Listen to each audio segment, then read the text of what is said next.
Lead from the heart. Real leaders feel. Great leaders act. Audiobook. Reading by Coleman Hudson. Published by A1 Audiobook. Introduction. The phone call came at 2:17 p.m. on a Tuesday. It was the kind of call that splits your life into a clean before and after. My brother, Leo, was on the other end, his voice tight with a kind of panic I'd never heard before. There had been an accident. His wife, Maya, was in the hospital. The details were a blur of screeching tires, flashing lights, and the sterile dread of an emergency room. I did what I always do in a crisis. I became the strong one. In my family, that's my role. Leo is the heart, the artist, the one who feels everything. I'm the head, the strategist, the one who makes the plans. As I drove the 2 hours to the hospital, my mind wasn't on my brother's fear or my own. It was on logistics. I was already triaging the situation, building a fortress of logic to keep the messy, terrifying emotions at bay. Who would watch their kids? What was their insurance information? What questions did we need to ask the doctors? By the time I arrived, I had a notebook filled with bullet points and a multi-tab spreadsheet forming in my head. I found Leo in a waiting room that smelled of antiseptic and stale coffee. He was crumpled into a plastic chair, staring at the floor. I sat down, pulled out my notebook, and got right to it. "Okay," I said, my voice crisp with competence. "I've made a list. First, we need to call Maya's parents. Then, I'll handle the school pickup for the kids. I've mapped out a schedule for visitors so you're not overwhelmed." Leo didn't look up. He just sat there, his silence a heavy blanket in the small room. I pressed on, mistaking his stillness for shock. "I think it's best if we designate one person, me, to be the point of contact for updates. It's more efficient. It'll keep you from having to repeat the story over and over." Finally, he lifted his head. His eyes were red-rimmed and exhausted. He looked right through my notebook, right through my carefully constructed plans, and saw the one thing I was desperately trying to hide: my fear. He said 5 words that I will never forget. "I don't need a plan," he said, his voice cracking. "I need a brother." In that moment, the weight of the armor I was wearing felt crushing. All my logic, my efficiency, my strength, it was useless. Worse than useless, it was a barrier. I was so busy thinking my way through the crisis that I had completely failed to feel my way through it. I was in the room, but I wasn't with him. My head was present, but my heart was in lockdown. The problem defined. My waiting room failure wasn't unique. It was a symptom of a much larger cultural condition. We are taught, from the playground to the boardroom, that our emotions are a liability. We're told to be rational, to be objective, to keep a level head. We celebrate stoicism and intellectual horsepower while quietly shaming sensitivity. We're handed emotional armor at a young age and taught to weld it shut. Don't be so sensitive. Check your emotions at the door. Let's not make this personal. This relentless messaging creates a fundamental disconnect between who we are and how we lead. We learn to suppress, ignore, or numb our feelings, believing they are messy, unprofessional interruptions in an otherwise orderly life. The result is a silent epidemic of inauthenticity. We see it in the C-suite executive who is burning out but feels he can't show weakness. We see it in the parent who defaults to anger because they don't know how to express their fear. We see it in the community leader who makes data-driven decisions that alienate the very people they intend to serve. We are leading from the head, and our hearts are paying the price. This isn't just a soft skills issue. It is the root of widespread burnout, anxiety, disengagement, and a profound crisis of leadership in our careers, our communities, and our own homes. The promise. But what if everything you've been taught about emotion is wrong? What if your feelings aren't random, messy disruptions, but your most reliable, high-fidelity guidance system? What if your anxiety is simply a signal to prepare? What if your frustration is a sign that a boundary has been crossed? What if your joy is a compass pointing directly toward your purpose? This book is built on a simple, revolutionary promise to give you a practical, research-backed protocol to turn your greatest perceived weakness into your most profound strength. You will not learn to ignore your emotions. You will learn to listen to them. You will not learn to suppress your feelings. You will learn to understand them. You will discover that the line between a good leader and a great leader is not drawn in the mind, but in the heart. By the end of this book, you will have the tools to stop managing your life and start leading it with courage, with wisdom, and with your whole self. You will learn to lead from the heart. The roadmap. Our journey together is a simple one, built around a 3-step framework I call the FDA protocol. It's a powerful method for turning your emotional data into purposeful action. Feel. First, we will dismantle the armor and give you the permission and tools to courageously connect with what you are truly feeling, without judgment or fear. Decode. Next, you will learn to become a translator for your own heart. We will uncover the vital information your emotions are trying to give you about your core values and your deepest needs. Act. Finally, we will bridge the gap between insight and impact. You will learn to translate your emotional wisdom into clear, confident, and value-aligned actions that will transform your career, your relationships, and your life. This isn't about becoming emotional. It's about becoming emotionally intelligent. It's about becoming whole. My moment of failure in that hospital waiting room was a painful gift. It was the crack in my armor that let the light in, starting me on a journey to understand the science, psychology, and practice of what I now call heart-led leadership. It taught me that true strength isn't the absence of feeling, it's the courage to feel and the wisdom to act on it. Real leaders feel. Great leaders act.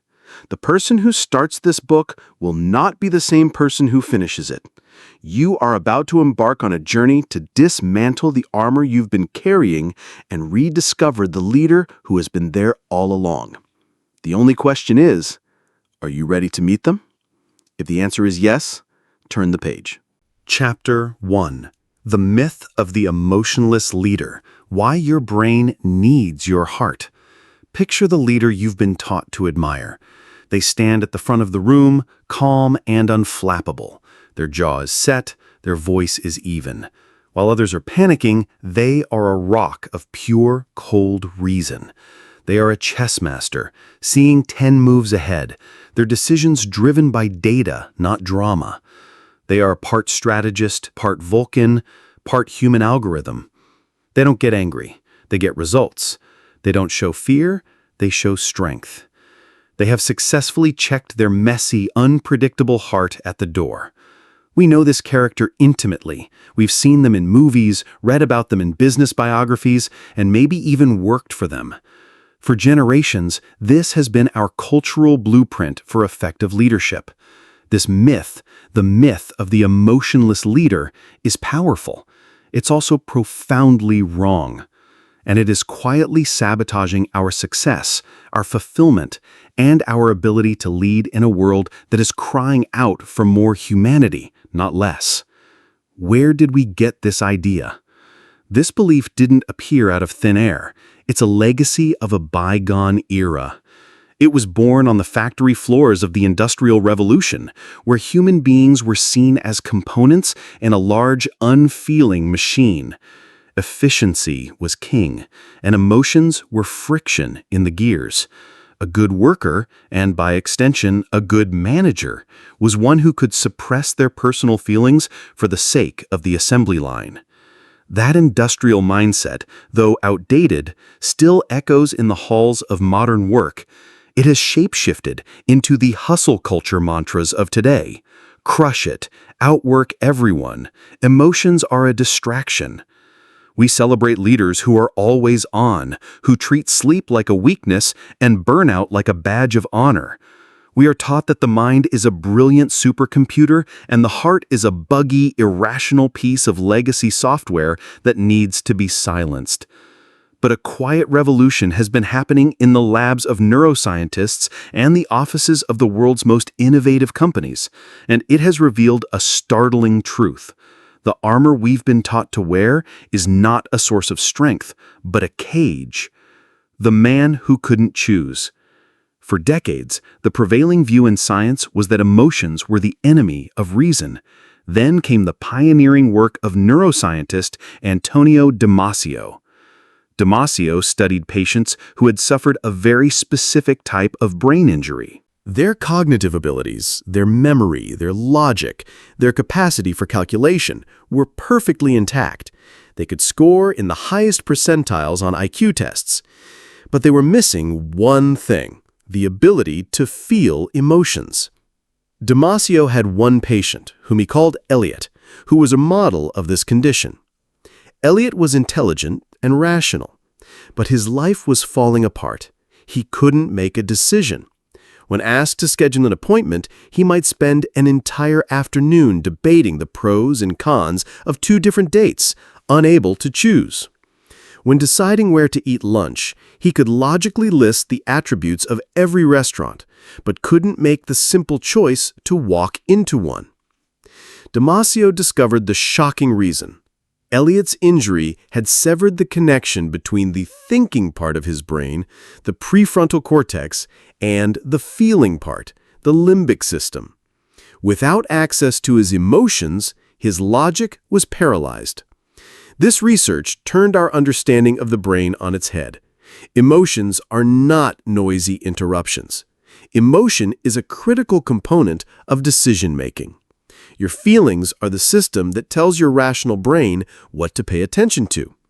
They are the pen that underlines what's important on the endless page of data. When you get a gut feeling that a deal is too good to be true, or you feel a surge of excitement about a new project, that isn't random noise. That is your brain processing millions of bits of past experience and presenting the conclusion to you as an emotion. As Damasio's work proved, a person who cannot feel cannot make good decisions. A leader who cuts themselves off from their heart is, in a very real sense, leading with a brain injury. A tale of two companies. This isn't just theoretical. We see the effects of this myth in the real world every day. Consider the cautionary tale of a company we'll call Titan Analytics. Its CEO, Arthur Sterling, was the perfect embodiment of the emotionless leader. He was brilliant, data-obsessed, and famously said, "Numbers don't lie, people do." He built a culture of radical objectivity. In meetings, expressing a feeling about a project was seen as weak. Disagreeing with the prevailing logic was career suicide. Everyone wore a mask of calm competence, even as they felt a growing sense of dread about the risky, aggressive strategies the company was pursuing. The data said it would work, so no one dared to raise the alarm their gut was screaming. The company eventually imploded in a massive scandal born from a series of bad decisions that everyone felt were wrong, but no one had the courage or permission to question. Now, contrast that with the transformation of Microsoft under Satya Nadella.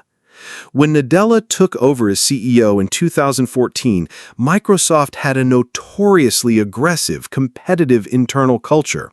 It was all about being the smartest person in the room. Nadella, drawing on his own personal experiences raising a son with severe disabilities, charted a completely different course. His core strategy wasn't a new product, it was a new emotion, empathy. He urged his leaders to move from a know-it-all culture to a learn-it-all culture. He insisted that understanding the feelings and unmet needs of their customers was the key to innovation. He led not as a cold strategist, but as a curious, compassionate human being. The result? A staggering revitalization of the company's culture and its stock price. Microsoft didn't get softer, it got smarter. Nadella proved that leading from the heart wasn't just a nice idea, it was a profound strategic advantage. Actionable advice: the cost of your armor. The myth of the emotionless leader is not just a corporate problem, it's a personal one. We all wear the armor from time to time. The first step to taking it off is to assess what it has cost you. Take out a journal or a piece of paper and spend 5 minutes reflecting on these two questions. Where in my life, at work or at home, have I been rewarded for suppressing my emotions or appearing strong and unemotional? Did you get a praise for being the calm one in a crisis? Did you get a promotion because you were seen as a rational decision maker? What was the hidden cost of wearing that armor? Did it lead to burnout? Did it create distance in a relationship? Did it cause you to ignore your own intuition? Did it stop you from speaking up about something that felt wrong? Be honest with yourself. This isn't about judgment, it's about awareness. It's about seeing that the very thing we thought was protecting us might be the thing that's holding us back. Leading from a heart isn't about abandoning your brain, it's about making it whole again. Chapter 1 Summary: The Myth of the Emotionless Leader. The myth: our culture has long promoted an ideal of the emotionless leader, a purely rational, unflappable figure who sees feelings as a liability. The science. Groundbreaking neuroscience, particularly the work of Antonio Damasio, proves this myth wrong. Patients unable to feel emotions cannot make effective decisions, showing that feelings are a critical component of rational thought. The proof. In the real world, cultures that suppress emotion, like the fictional Titan Analytics, often stifle innovation and ignore warning signs. In contrast, leaders who embrace emotional intelligence and empathy, like Satya Nadella at Microsoft, build more resilient, innovative, and successful organizations. The truth. Leading from the heart is not a soft skill. It is a biological necessity for good decision-making and a strategic advantage in any field. Your feelings are not noise. They are essential data. Chapter 2. The Courage to Feel. Permission Granted. Amelia ran her life with the precision of a Swiss watch. Her desk at the marketing firm was a monument to order. Pens aligned, inbox at 0, a color-coded calendar that scheduled every minute from her 5 a.m. workout to her 10 p.m. herbal tea. To her colleagues, she was a rock, unflappable, hyper-competent, the person you went to when a project was on fire. She was on the fast track to a directorship, and she never, ever dropped the ball. One Thursday afternoon, she was in the office pantry grabbing a coffee when her biggest client called her cell. The launch they'd been working on for 6 months was being pushed back, indefinitely. All that work, all those late nights, paused, possibly for nothing. Amelia listened calmly, said all the right things. "I understand. We'll be ready when you are. Thank you for letting us know," and hung up. She rinsed her mug, placed it in the dishwasher, and smiled at a coworker who passed by. She appeared, as always, completely in control. Then she walked back to her desk, grabbed her laptop, booked a small conference room for 15 minutes, and locked the door behind her. She sat down, opened a new spreadsheet, and intended to start reallocating her team's resources. But her hands wouldn't type. They were shaking. Her breath caught in her throat. The fluorescent light seemed to buzz with an aggressive, hostile energy. The walls of the small room felt like they were closing in, and a wave of heat washed over her, so intense she thought she might pass out. She wasn't having a heart attack, she was having a panic attack. In that sterile, quiet conference room, Amelia's perfectly constructed world shattered. She wasn't a rock. She was a pressure cooker, and she had just blown the lid. For years, she had been so focused on managing her success that she'd failed to manage her emotional reality. The disappointment, the stress, the creeping fear of failure, she hadn't dealt with any of it. She had just filed it away, burying it under another to-do list, another early morning run, another perfectly executed project. Amelia wasn't managing her life, she was hiding from it. The armor she wore wasn't for strength, it was for concealment. Our 3 favorite escape routes. Amelia's story is not an outlier. In a culture that rewards composure and penalizes emotional expression, most of us become masters of avoidance. We develop sophisticated strategies to sidestep what we're actually feeling. While these strategies are endless, they generally fall into 3 main categories. As you read them, see if you recognize your own go-to move. 1. Numbing. This is the most common escape route. Numbing is any activity you use to distract yourself from an uncomfortable feeling. It's not just the obvious things like alcohol or drugs. It's the 2nd or 3rd glass of wine after a hard day. It's binge-watching an entire season of a show in one weekend to avoid the Sunday scaries. It's losing yourself in work, exercising to the point of exhaustion, or endlessly scrolling through social media. The goal of numbing is simple: to create enough noise inside or out that you can't hear the quiet, insistent whisper of your own heart. 2. Rationalizing. This is the intellectual's escape hatch. Rationalizing is when we think our way around a feeling instead of feeling our way through it. We use logic as a shield. If you've ever said, "I'm not sad the project was canceled, it just gives me more time for other things," you're rationalizing. If you've ever explained away someone's hurtful behavior by saying, "Well, they're just stressed," you're rationalizing. It's an attempt to create a neat, tidy story that explains away the messy reality of an emotion. It's the voice that says, "It is what it is," when what it is painful. Blaming. When we can't numb it or explain it away, we often try to export it. Blaming is the act of making someone else or something else responsible for our feelings. "I'm only yelling because the kids won't listen. I wouldn't be so stressed if my boss wasn't so demanding. This whole day is ruined because of that traffic jam." Blaming provides a momentary sense of relief because it shifts the focus off of our internal experience and onto an external target. The problem is, it also renders us powerless. If someone else is the cause of your feelings, then you have to wait for them to change before you can feel better. Numbing, rationalizing, blaming. We all do it. We build our armor out of these materials, but the armor that we think is protecting us is actually imprisoning us. It's heavy, and it keeps us from what we need most: connection, wisdom, and the freedom to be whole. Permission granted. So, what is the alternative? It's a first step that is both terrifyingly simple and profoundly courageous. You must give yourself permission to feel. Read that again. Permission granted.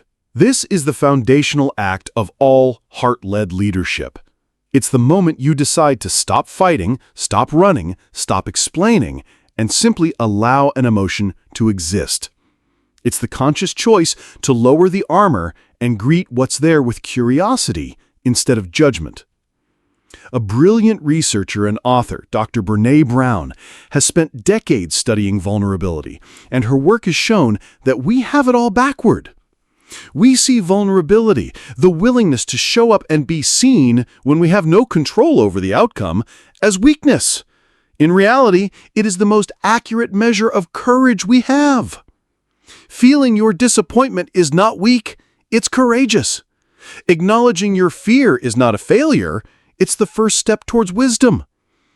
Allowing yourself to feel anger, sadness, or shame doesn't mean you will be consumed by them. It means you are finally willing to listen to the messages they are trying to deliver. Think of your emotions as the check engine light on your car's dashboard. When that light comes on, you don't put a piece of tape over it, numbing. You don't say, well, the car is still running, so it must not be a big deal, rationalizing. And you don't scream at the light for ruining your day, blaming. No, a smart driver does something very simple. They acknowledge the light. They say, a signal. Something under the hood needs my attention. They don't panic. They don't judge the light as bad. They see it for what it is, data. Your emotions are your check engine light. They are your internal, biological, non-negotiable data stream. Feeling anxiety doesn't make you a worrier. It means your system is alerting you to a potential future threat that may need your attention. Feeling anger doesn't make you an angry person. It means your system is telling you that a boundary or a core value has been violated. Feeling sadness doesn't make you depressive. It's a signal that you have experienced a loss and need to process it. You cannot move to the next steps of our FDA protocol, decoding the message and acting on it, if you refuse to look at the dashboard. Permission is the act of looking. Actionable advice: the permission slip. This may feel abstract, so let's make it concrete. Right now, I want you to do a small, powerful exercise. It might feel silly, but trust me. Take out a piece of paper, a sticky note, a page in a journal, the back of a receipt, and a pen. We are going to write you a permission slip, just like the ones you used to get in school to be excused from gym class, except this one excuses you from the exhausting work of emotional avoidance. At the top of the paper, write permission slip. Now, complete the following sentence. Be as specific as you can. I, your name, hereby give myself permission to feel, name the emotion, about, name the situation, without needing to fix it, judge it, or run from it. That's it. Let's look at a few examples. I, Kevin, hereby give myself permission to feel disappointed about not getting the promotion without needing to pretend it's fine or blame my manager. I, Maria, hereby give myself permission to feel overwhelmed by my caregiving duties without needing to act like a superhero. I, David, hereby give myself permission to feel angry that my trust was broken without needing to immediately forgive the other person. Write yours down. Now, put the pen to paper and make it real. This simple act is a form of contract with yourself. It is a conscious, deliberate first step out of the prison of pretense. It won't magically solve your problems, but it does something more important. It allows you to be in the same room as your problems, fully present and ready to learn. It is the key that unlocks the door to your own inner wisdom. Keep that permission slip. Put it in your wallet or on your desk. The next time that feeling arises, look at it. Remind yourself that you have permission. The courage to feel is the beginning of every great act of leadership. Welcome to the practice. Chapter 2 Summary. The courage to feel. The armor of avoidance. We are conditioned to avoid difficult emotions. We wear emotional armor thinking it protects us, but it actually isolates us and prevents us from accessing our own inner wisdom. The 3 escape routes. We typically avoid our feelings through 3 main strategies: numbing, distracting ourselves with activities like overworking, binge-watching, or scrolling; rationalizing, using logic to explain away or minimize our emotional experience; blaming, making external people or circumstances responsible for how we feel. Emotions are data, not directives. Your feelings are not good or bad. They are neutral signals, like a car's check engine light, providing you with crucial data about your inner world. Acknowledging them is the first step to using that data effectively. Permission is an act of courage. The first and most crucial step in leading from the heart is to grant yourself permission to feel your emotions without judgment. This is not weakness. It is the ultimate act of courage and self-awareness. The permission slip exercise. Make it real by physically writing yourself a permission slip to feel a specific emotion about a specific situation.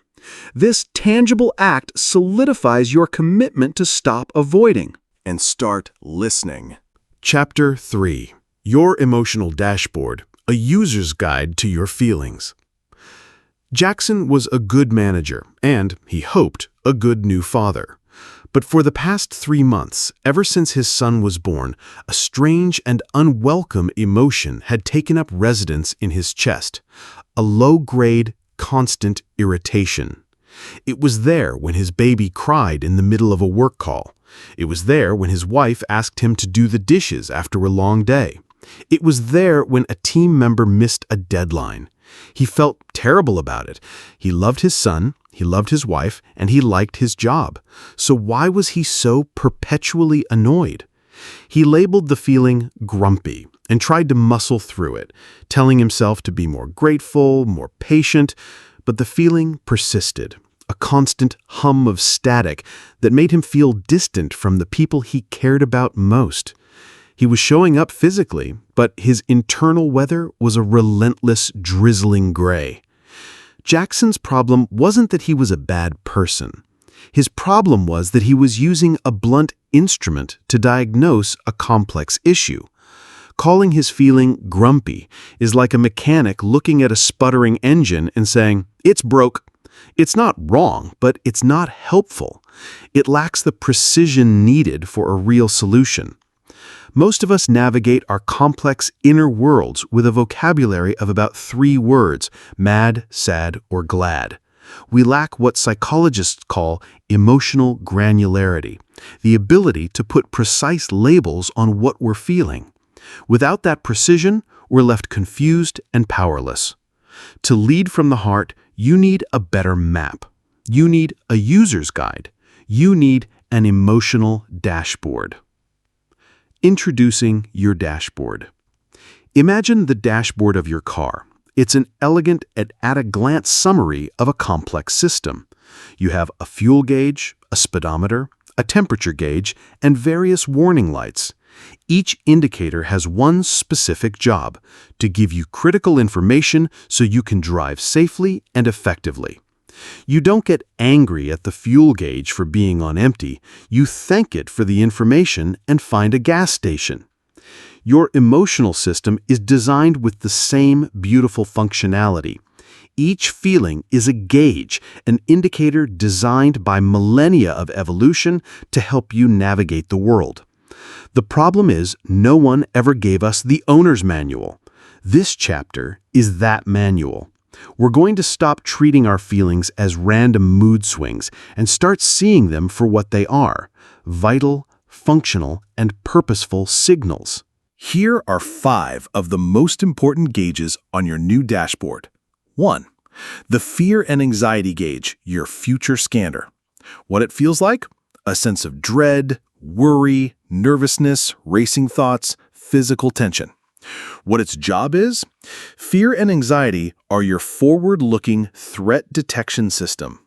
Their job is to scan the horizon for potential dangers, physical, social, or emotional, and alert you to prepare. Anxiety about a big presentation isn't a sign you're going to fail. It's your body telling you, this is important, you should practice. Fear of a difficult conversation isn't a sign of weakness. It's a signal that you need to think through what you want to say. The message is, pay attention, prepare for what's next. 2. The anger gauge, your boundary defense system. What it feels like? Irritation, frustration, rage, a sense of injustice. What its job is, anger is one of the most unmisunderstood emotions. We see it as destructive, but its primary purpose is protective. Anger activates when a boundary has been crossed, A rule has been broken, or a core value has been violated. It's the emotional equivalent of a guard dog barking when someone tries to climb your fence. It's a powerful signal that something is wrong in your environment and needs to be addressed. The message is, a line has been crossed, a value is being threatened, protect your boundaries. 3. The sadness gauge, your healing and re-evaluation system. What it feels like: disappointment, grief, melancholy, a sense of loss. What its job is: sadness occurs in the wake of a loss. Its function is to slow you down, turn your focus inward, and encourage you to process what has happened. It's a recovery mode. This forced pause allows you to reevaluate what is important to you and, eventually, to heal. Trying to cheer up too quickly is like trying to sprint on a sprained ankle. Sadness is the signal to rest and recover. The message: you've lost something important. Slow down, process, and heal. 4. The guilt and shame gauge, your moral compass. What it feels like: a heavy feeling of being bad, wanting to hide, replaying a mistake. What its job is: while painful, guilt and shame are your internal alignment system. Guilt says, I did something bad. It's a signal that your actions have misaligned with your own moral code. Its job is to motivate you to apologize, make amends, and correct your course. Shame, on the other hand, says, I am bad. It's more dangerous and can be paralyzing, but its root purpose is to alert you to a perceived social threat, the fear of being cast out of your tribe. The message: guilt. Your actions violated your values. Realign. Shame. You fear disconnection. Seek reconnection. 5. The joy gauge, your value affirmation system. What it feels like: happiness, excitement, contentment, pride, elation. What its job is: joy is more than just a pleasant feeling. It's a compass. It arises when your actions are in perfect alignment with your core values and needs. It's your brain's way of saying, yes, this, do more of this. Joy is a powerful data point that highlights what gives you purpose, meaning, and connection. Following your joy is one of the most effective strategies for building a fulfilling life. The message: this is aligned with who you are. Take note and seek more of it. Let's go back to Jackson, our grumpy new dad. Using the dashboard, he can get more specific. His irritation wasn't just one thing.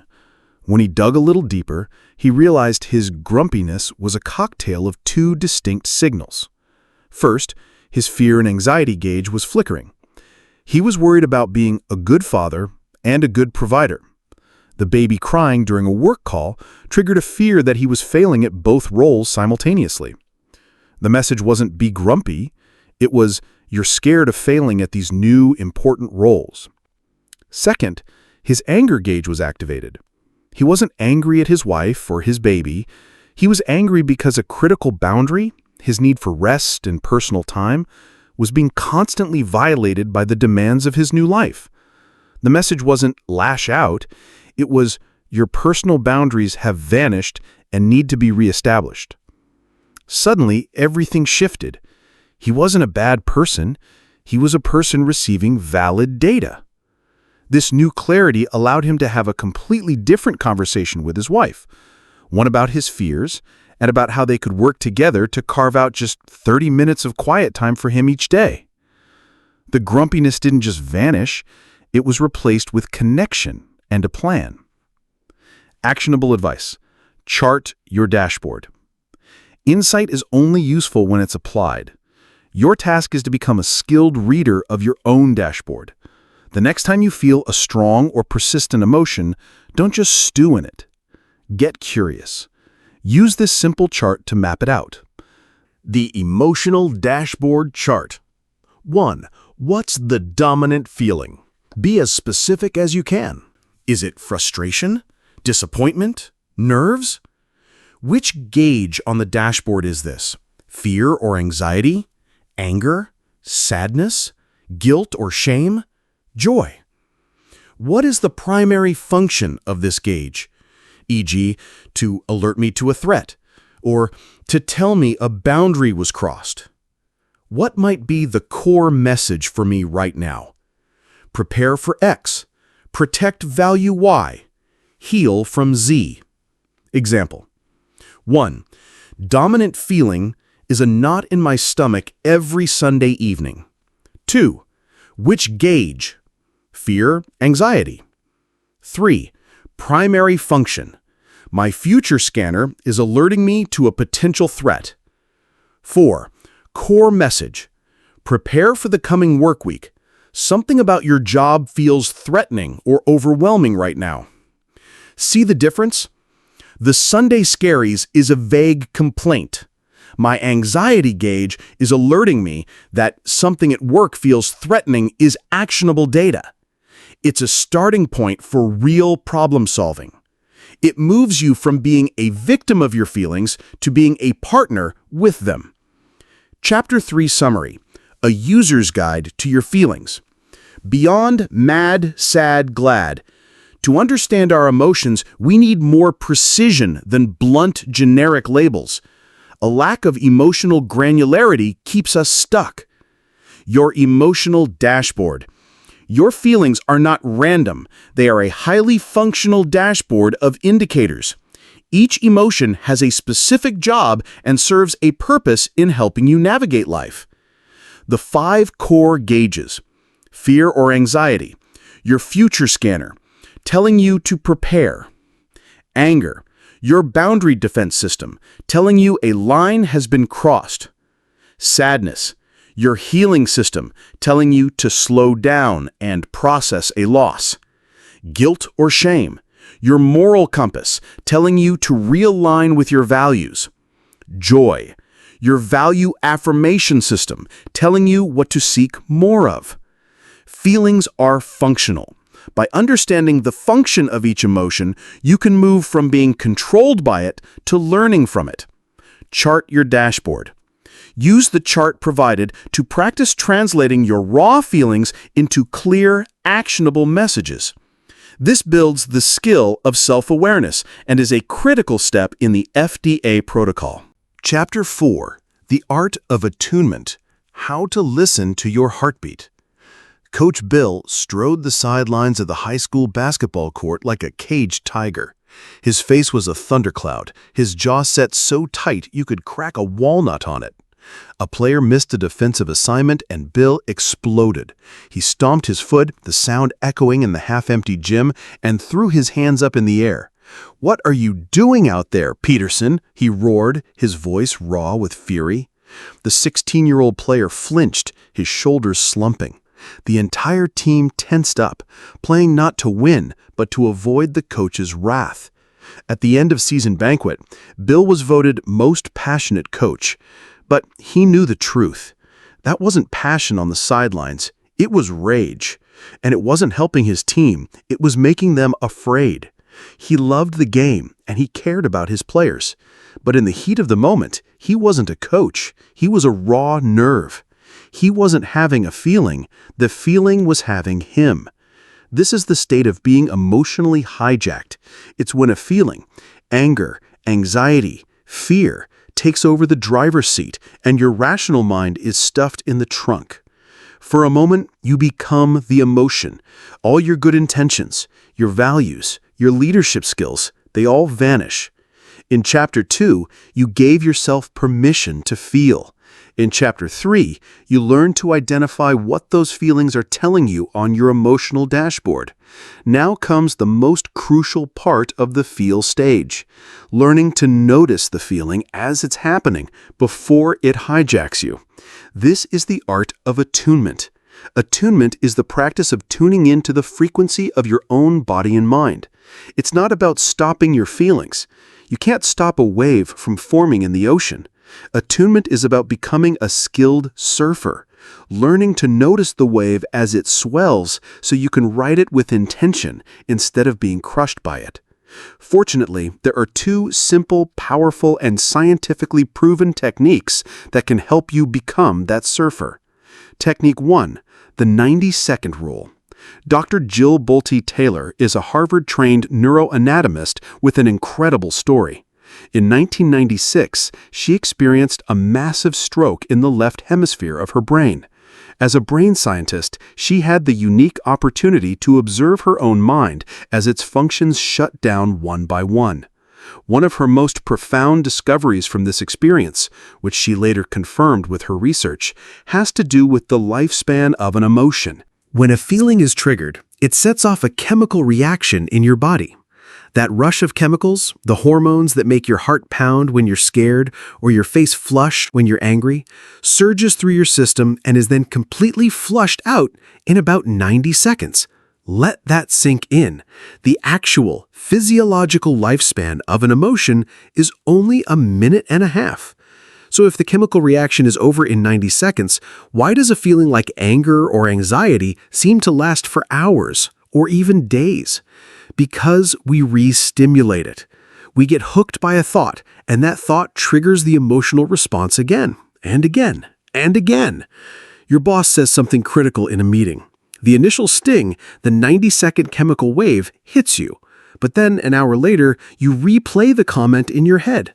Boom! You've just triggered a new 90-second wave. On the drive home, you imagine what you should have said. Boom! Another wave. You vent to your partner about it that night. Boom! You are not experiencing one long continuous feeling. You are re-triggering the same short-lived emotional circuit over and over. This is incredible news. It means you are not sentenced to a full day of anxiety or a whole afternoon of rage. You just have to learn to ride out a single 90-second wave.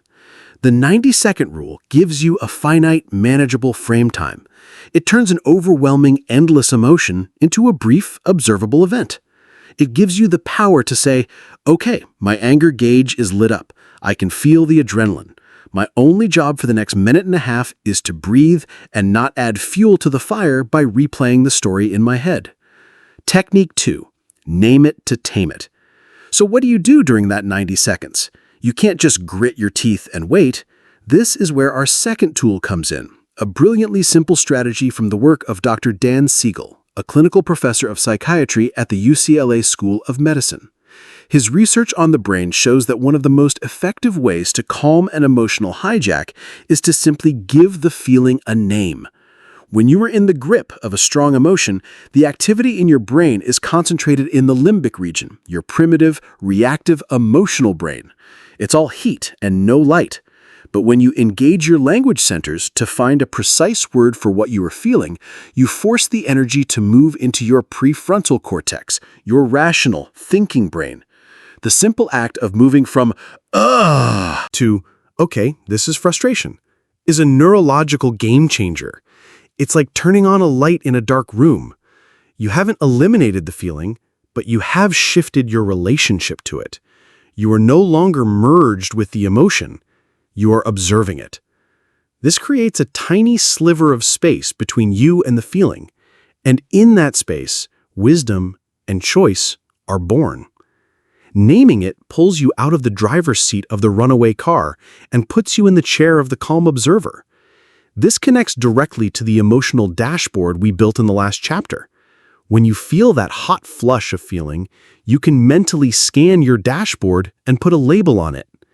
This is anxiety. This is disappointment. This is the feeling of being disrespected. This labeling isn't an intellectual exercise. It's a direct intervention that calms your nervous system and stops you from getting swept away by the 90-second wave. Coach Bill on the sidelines. Let's go back to Coach Bill. After his passionate season, he knew he had to change. He started practicing attunement. The next season, when a player missed that same defensive assignment, Bill felt the familiar heat rise in his chest. His jaw started to clench.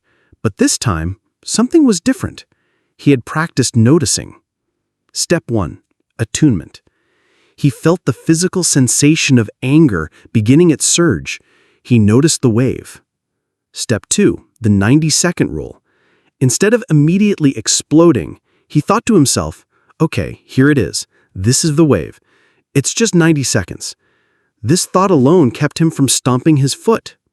Step 3. Name it to tame it. He internally labeled the feeling. This is frustration. I am feeling frustrated because I valued defensive discipline. The whole process took about 5 seconds. The anger didn't vanish, but it no longer owned him. The wave crested and began to fall. Instead of screaming, Coach Bill blew his whistle, called it timeout, and put his arm around the young player. He said, "Peterson, on that play, what did you see?" He was firm, but he was coaching, not attacking. He was leading. Actionable advice. The 1-minute check-in. Attunement is a skill, and like any skill, it requires practice. You don't want your first time trying this to be in the middle of a 5-alarm emotional fire. The key is to practice in moments of calm, so the skill is available to you in moments of chaos. Here is a simple, powerful exercise you can do several times a day. It takes less than 60 seconds. Set a recurring alarm on your phone, or use a common daily event, like finishing a cup of coffee or shutting your laptop, as a trigger. This is the 1-minute check-in. Pause. Stop what you are doing. Close your eyes if you can. Take one deep breath in and a long breath out. Scan. Bring your attention to your body. Start at your head and quickly scan down to your toes. Where do you feel tension? Is your jaw tight? Are your shoulders hunched? Is there a knot in your stomach? Just notice the physical sensations without judging them. Name. Ask yourself, what is the primary emotion I am feeling right now? Give it a name, even if it's subtle. Contentment, boredom, slight anxiety, curiosity. Simply label it like a biologist identifying a specimen. Ah, that's a flicker of impatience. That's it. Pause, scan, name. Doing this just 2 or 3 times a day builds your attunement muscle. It trains your brain to be aware of your inner state, making it far more likely that you will notice when a big emotional wave starts to form. It is the single most effective exercise for moving from being hijacked by your feelings to being guided by them. Chapter 4 Summary. The Art of Attunement.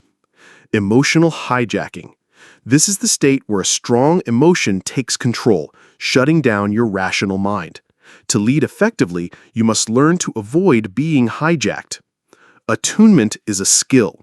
Attunement is the art of noticing your emotions as they arise, like a surfer spotting a wave. It's not about suppression, it's about awareness.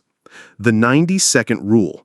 The physiological rush of an emotion lasts only about 90 seconds. We prolong feelings by re-triggering the emotional circuit with our thoughts. Your job is to simply ride out the initial 90-second wave. Name it to tame it.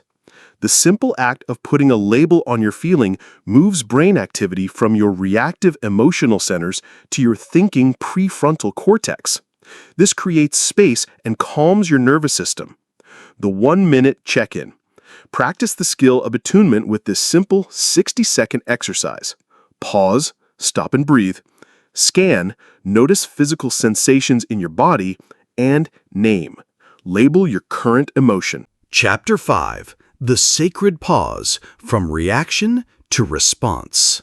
The sound of the front door opening a full hour after curfew was like a starting pistol for David's anger. His heart hammered against his ribs. A hot flush climbed his neck. His son, 16-year-old Alex, walked in, head down, already bracing for the storm. And the storm came. An hour! Do you have any idea how worried we were? David's voice boomed through the quiet house. Is your phone broken, or do you just not care? This is about respect, Alex. Basic respect. Alex mumbled something about his phone dying and losing track of time. It was a flimsy excuse, and it was like gasoline on the fire. The argument escalated into a shouting match of accusations and defenses. It ended, as it always did, with Alex retreating to his room, door slamming shut, and David left seething in the kitchen, feeling both righteous and vaguely sick to his stomach. He had reacted. The stimulus, the late arrival, had triggered an immediate, unfiltered emotional explosion. And in that explosion, what did he accomplish? He created fear, not respect. He built a wall, not a bridge. His deeper intention, to make sure his son was safe and to teach him responsibility, was completely lost in the blast.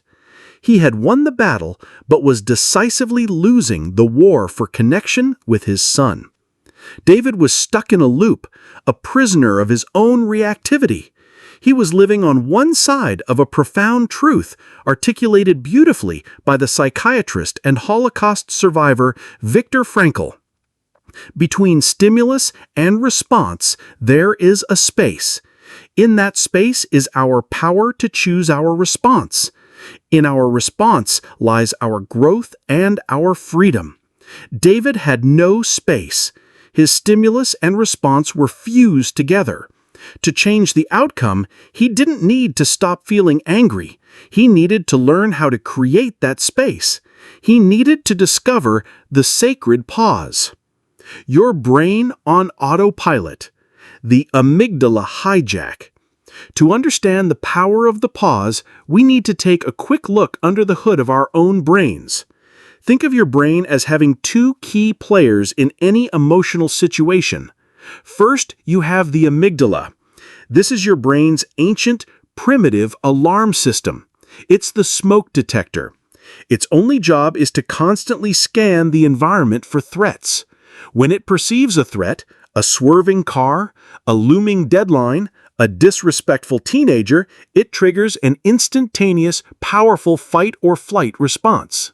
It floods your body with adrenaline and cortisol, preparing you to attack, run, or freeze. It is incredibly fast, intensely emotional, and not very smart. It can't tell the difference between a saber-toothed tiger and a sarcastic email. To the amygdala, a threat is a threat. When it takes over, you experience what psychologist Daniel Goleman famously termed an amygdala hijack.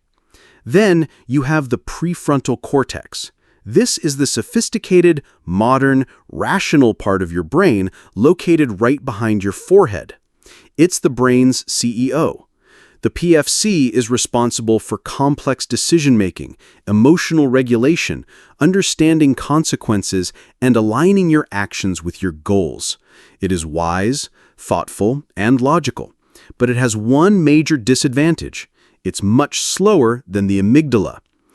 The drama of reaction versus response is a race between your fast emotional smoke detector and your slow, wise CEO. A reaction is what happens when the amygdala wins the race. A response is what happens when you give the PFC time to get online and take control. The pause is how you fix the race. The pause is not an empty moment. It is the most powerful leadership tool you possess. It is the active, intentional creation of that space Viktor Frankl spoke of. It's the moment you stop being a passenger on a runaway emotional train and become the conductor. It is the space where you take your hands off the panic button and place them on the steering wheel. Leadership, in the office, at home, or in your own life, is born in that pause. David tries again. A few weeks later, David found himself in the same situation. It was 11:45 p.m., 15 minutes past curfew, and Alex was still not home. The old script began to play. David felt the familiar tightening in his chest, the heat rising. He could feel the amygdala screaming, threat, disrespect, danger. But this time, David had been practicing. He had been learning the art of attunement. He noticed the anger, and instead of letting it hijack him, he did something different. He paused. He didn't check his watch again. He didn't start pacing.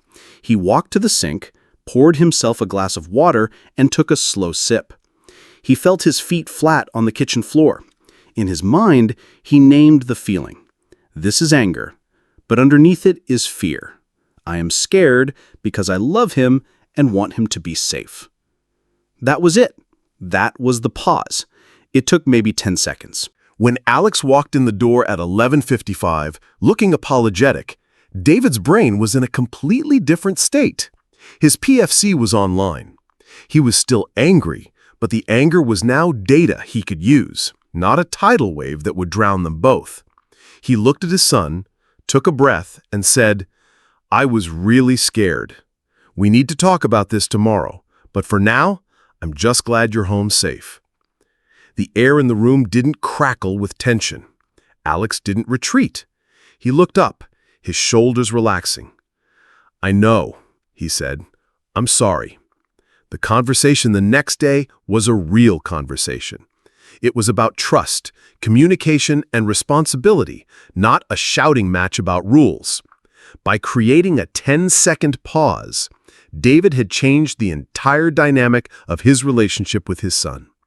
He hadn't suppressed his anger, he had harnessed it. He had responded instead of reacting. He had led. Actionable advice, the tactical pause.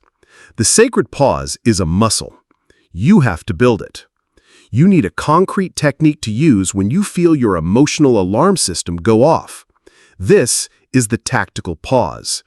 It's a small, deliberate action you take to interrupt the circuit between stimulus and reaction, giving your wise CEO brain time to come online. Your task is to choose one or two of these tactics in advance and commit to using them the next time you feel hijacked. Physical tactics to ground you in your body. The slow sip. Like David, get a glass of water and take a slow, deliberate sip. Focus on the feeling of the water in your mouth. Feel your feet. Wherever you are, bring all of your attention to the soles of your feet. Feel the texture of your socks, the pressure on the floor. Wiggle your toes. This instantly pulls your attention out of the chaotic story in your head. The hand on the table. Place your palm flat on a solid surface, a table, a wall, your own leg. Focus on the sensation of pressure and texture. Mental tactics to engage your thinking brain. The 5-letter word. Pick a simple 5-letter word, e.g., heart, pause, water, and spell it backward in your mind. It's impossible to do this and stay in a pure amygdala hijack. The address. Mentally recite your full street address, including the zip code. This simple act of retrieval forces your PFC to engage. Count to 10 in a second language. If you know one, this is a fantastic way to engage your cognitive brain. Choose your tactic now. Write it down. The next time your coworker says that infuriating thing, your child pushes that button, or you get that stressful email, your only job is to deploy your tactical pause. It's your emergency brake. It's the move that creates the space.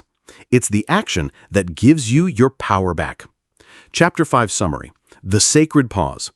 Reaction versus response. A reaction is an immediate, unfiltered emotional explosion driven by your primitive brain. A response is a thoughtful, intentional choice made by your rational brain. True leadership lies in responding, not reacting. The sacred space. Between every stimulus and your response, there is a space. This pause is where your power, growth, and freedom live. The brain's race. An emotional hijack is a race between your fast emotional amygdala, the alarm, and your slower, wiser prefrontal cortex, the CEO. The pause is a strategy to ensure the CEO wins the race. The pause is where leadership is born. The ability to intentionally create a space between feeling and acting is the foundational skill of emotional regulation and effective leadership. The tactical pause. To build this skill, use a pre-planned physical or mental tactic to interrupt your reactive circuit. Ground yourself by feeling your feet or taking a sip of water, or engage your thinking brain by spelling a word backward. This simple action is your key to moving from reaction to response. Chapter 6. The Decoder's Toolkit. 3 questions to ask your heart. Chloe sat on her couch, the blue light of her phone illuminating her face in the dark room. It was 10 p.m., and she was doing her nightly ritual of self-torture, scrolling through the Instagram feed of a competitor. Her business, A small batch artisanal coffee company was her passion. But a rival company, launched 6 months after hers, had just been featured in a major magazine. Their feed was a glossy collection of beautiful photos, glowing customer testimonials, and now the cover of the magazine. With every flick of her thumb, Chloe felt a hot, tight knot of envy form in her stomach. It was a familiar, ugly feeling. It whispered that she was failing, that she wasn't good enough, that she had missed her chance. She closed the app, tossed her phone onto the cushions, and was left with the sinking feeling of bitterness and despair. She had paused. She had named the feeling. This is envy. But now what? What do you do with it? Just sitting with a toxic feeling like envy felt less like mindful awareness and more like marinating in poison. This is the critical moment where most of us get stuck. We manage to pause, but we don't know what to do inside the pause. We ask ourselves the wrong question. Why do I feel this way? It sounds like a good question, but it's a trap. Why often sends us down a rabbit hole of rumination and self-blame. Why do I feel envious? Because I'm not successful enough. Why am I not successful enough? Because I didn't work hard enough. Why didn't I work hard enough? Because I'm lazy. I'm a failure. It becomes a spiral with no exit. To lead from the heart, you need better questions. You need to move from the disempowering why to the clarifying what. Welcome to the Decoder's Toolkit. Inside the sacred pause, your job is not to judge your emotion, but to interview it. And to do that, you only need 3 powerful diagnostic questions. Question 1. What story am I telling myself right now? This question is a game changer. It is based on a fundamental insight from cognitive psychology. We do not react to events themselves. We react to our interpretation of those events. The event is the fact. The story is the meaning we layer on top of it. Fact: a coworker didn't say hello to you in the hallway. Story: they're mad at me. I must have done something wrong. Fact: you made a mistake in a report. Story: I'm incompetent. I'm going to get fired. This first question brilliantly separates the facts from your fiction. It allows you to see that your painful emotion is not being caused by reality, but by the narrative you've constructed about reality. The moment you ask, what story am I telling myself? You stop treating your interpretation as the absolute truth and start seeing it for what it is, one possible version of events, a first draft written by your emotional brain. Let's go back to Chloe.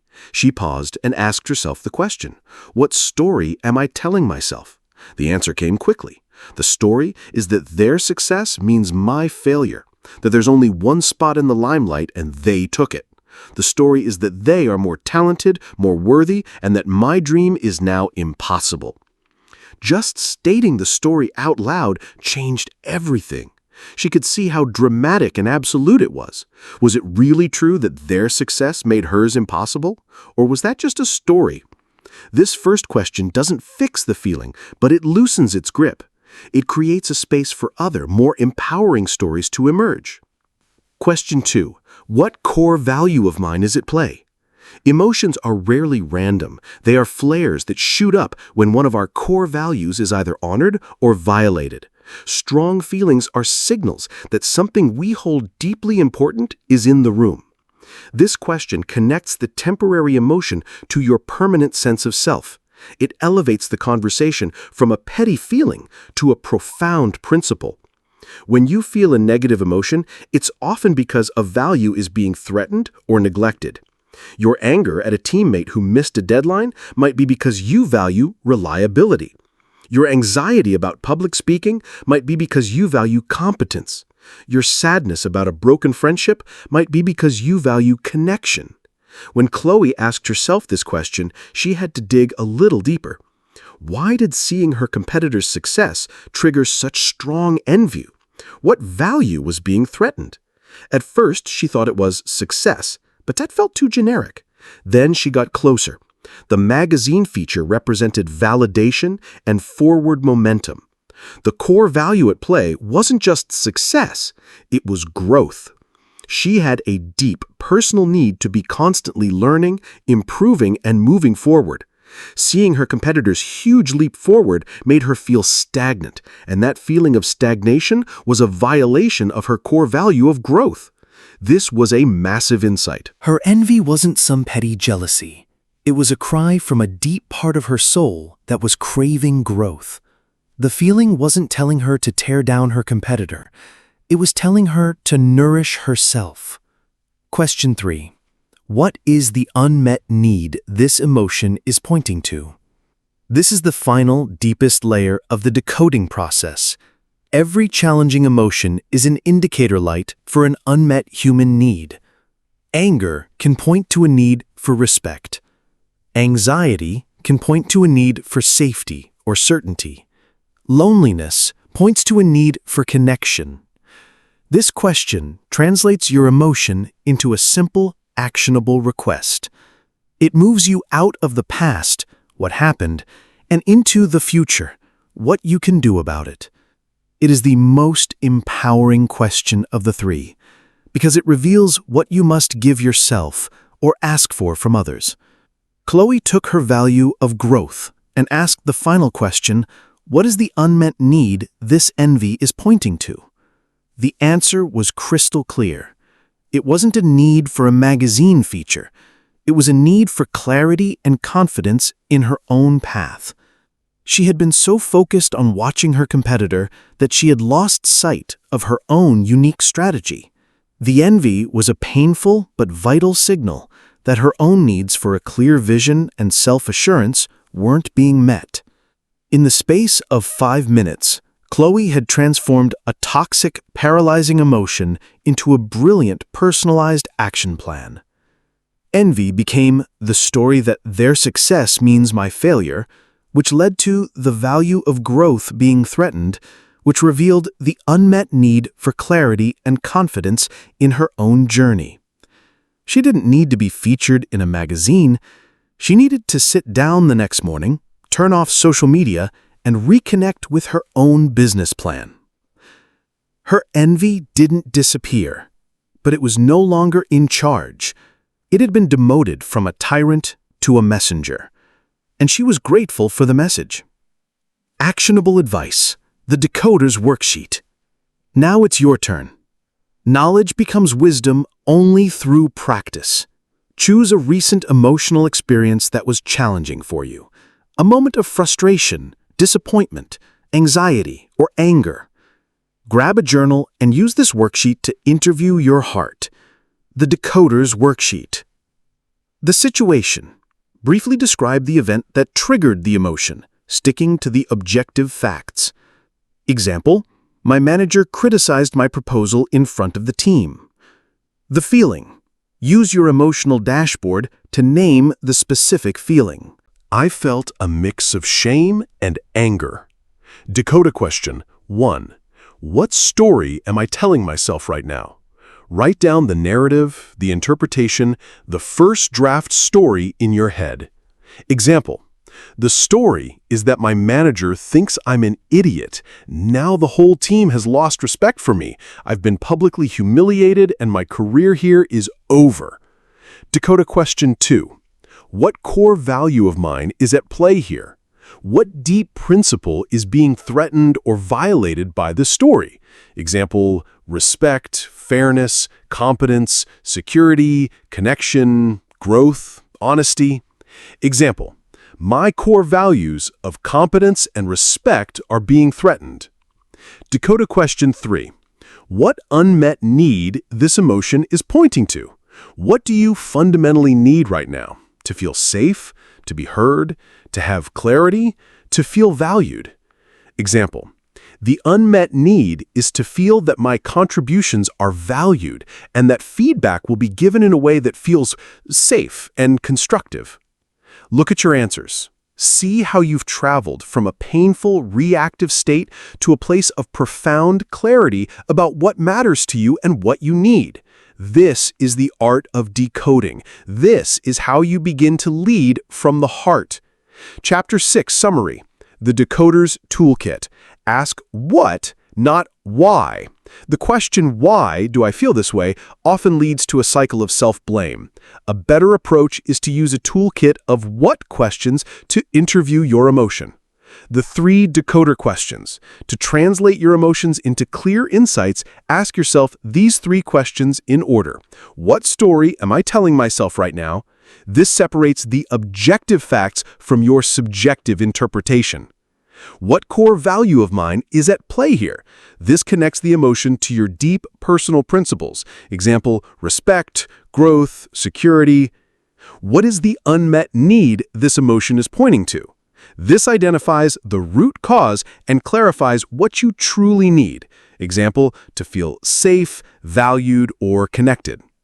From toxin to teacher, this 3-step process transforms a painful or negative emotion from a toxic experience into a valuable messenger.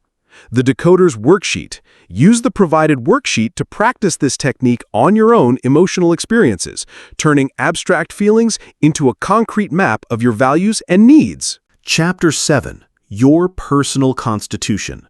How to Uncover Your Core Values. Alicia had done everything right. By 32, she was a senior associate at a prestigious law firm with a corner office overlooking the city, a 6-figure salary, and Italian leather shoes that clicked with authority on the marble floors. On paper, her life was the definition of success. But in the quiet moments, on the drive home or staring at the ceiling on a Sunday night, she felt a profound and terrifying hollowness. It felt like she was playing a role in someone else's life. She was an expert at arguing for her clients' positions, but she had no idea what she herself stood for. She was executing a flawless life plan, but she had lost the map to her own heart. The life that looked so good on the outside felt like a beautifully decorated cage, and she was beginning to suffocate. Alicia's problem is one of the most common and silent struggles of modern life. She was living in violation of her own values, not because she was a bad person, but because she didn't actually know what they were. She had inherited a set of values from her family, her law school, and her culture: prestige, security, achievement. And while those are perfectly fine values, they weren't hers. She was navigating with someone else's compass, and it was leading her further and further away from her own true north. In the last chapter, you learned to ask, what core value of mine is at play? But that question is impossible to answer if your values are a fuzzy, undefined cloud. To effectively decode your emotions, you need unshakable clarity on what matters most to you. This chapter is about forging that clarity. It's about moving beyond the values you think you should have and excavating the ones that are actually written on your soul. Values are your compass, not your map. First, let's be clear about what values are and are not. It's a simple but critical distinction. Goals are destinations. Values are directions. A goal is something you can achieve or complete. Run a marathon, get a promotion, buy a house. They are finish lines on a map. You can tick them off a list. A value, on the other hand, is a way of being or acting. It's a guiding principle that is never finished. You can't complete honesty. You can't achieve courage. You can only live by them day by day. A value is a compass direction.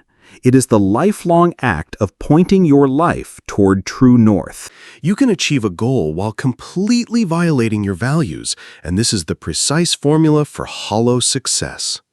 Alicia had achieved her career goals, but in doing so, she had been forced to travel south, away from her values, every single day. The problem wasn't her destination, it was the direction of her travel. Knowing your 3-5 core values is like having a built-in compass. When you face a decision, big or small, you no longer have to guess. You can simply ask, does this choice move me closer to my north or further away? It simplifies the complex. It provides a stable foundation in a chaotic world. the core values crucible, a 4-step process. Most of us have a long list of things we value, but there's a difference between a preference and a core value. A preference is something you like. A core value is something you are. It's a non-negotiable part of your identity. To find yours, we must put them through a crucible, a process of intense heat that burns away the impurities and leaves only the essential elements behind. Step 1, the brain dump. Grab a pen and paper. Don't overthink this. Spend 10-15 minutes writing down every word that comes to mind when you think of what's important to you. Don't judge or filter, just create a master list. To get you started, here are some examples. Authenticity, adventure, community, compassion, courage, creativity, discipline, fairness, family, freedom, growth, honesty, humor, impact, justice, kindness, learning, loyalty, order, passion, peace, reliability, security, service, spirituality, stability, success, tradition, wealth, wisdom. Step 2, the grouping. Look at your long list. You'll likely see themes. Start grouping similar words together. For example, freedom, independence, and autonomy might all point to a single core concept. Kindness, service, and compassion might be another cluster. Circle the one word in each group that resonates most powerfully with you. This process should help you narrow your master list down to about 10-15 strong contenders. Step 3, the crucible test. This is where the real work happens. You will now test your 10-15 contenders against 3 powerful questions. For each value on your list, ask yourself, the peak experience test? Think of a time in your life when you felt most alive, proud, and fulfilled. A moment that made you say, this is what it's all about. What value were you honoring in that moment? Alicia, for example, remembered a time in college when she organized a huge arts festival. She felt alive not because of the achievement, but because she was bringing people together and making something beautiful. The pain point test. Now think of a time when you were deeply angry, frustrated, or heartbroken. A time you felt most betrayed or disillusioned. What core value was being trampled on or violated in that situation? This connects directly to our work in Chapter 6. Alicia's Sunday night dread was a pain point. The value being violated wasn't prestige. It was her need for a life that felt genuine and expressive. The unshakable test. Look at the value. Would you still hold this as essential, even if it put you at a disadvantage? Even if you were punished for it? Even if no one ever applauded you for it? If the answer is no, it's a preference, not a core value. Core values are the principles you would defend even if they made you unpopular or unsuccessful by society's standards. Step 4, the final 3 to 5. After running your list through the crucible, a handful of words should stand out. They will feel different from the others. They will feel like home. They will be the values that showed up in both your best and worst moments. They will be the ones you would hold on to no matter what. Force yourself to choose. Limiting yourself to the 3 to 5 most essential values gives them immense power. They become your true north. Alicia went through this process. Her inherited values of prestige, security, and achievement were burned away in the crucible. What remained were 3 words that resonated in her bones: creativity, community, and freedom. This was her true compass, and it pointed in a completely different direction than the life she was living. Actionable advice. Write your personal constitution. A list of words is a good start. A living document is a powerful tool. Your final step is to take your 3 to 5 core values and formalize them into a personal constitution. This isn't a set of rigid rules, it's a declaration of who you are and a guide for your actions. Keep it simple. For each value, write a short "I will" or "I believe" statement that defines what it means to you in practice. Example: Alicia's personal constitution. Creativity. I will seek to make, build, and express myself, choosing work that allows for beauty and innovation over pure profit. Community. I will invest my time and energy in building genuine connections and fostering collaboration, choosing we over me. Freedom. I will build a life that gives me autonomy over my time and my choices, valuing flexibility and authenticity over external validation. Write your own. Put it somewhere you can see it often: the first page of your journal, a note on your phone, a card in your wallet. This is not a one-time exercise. This is your living constitution.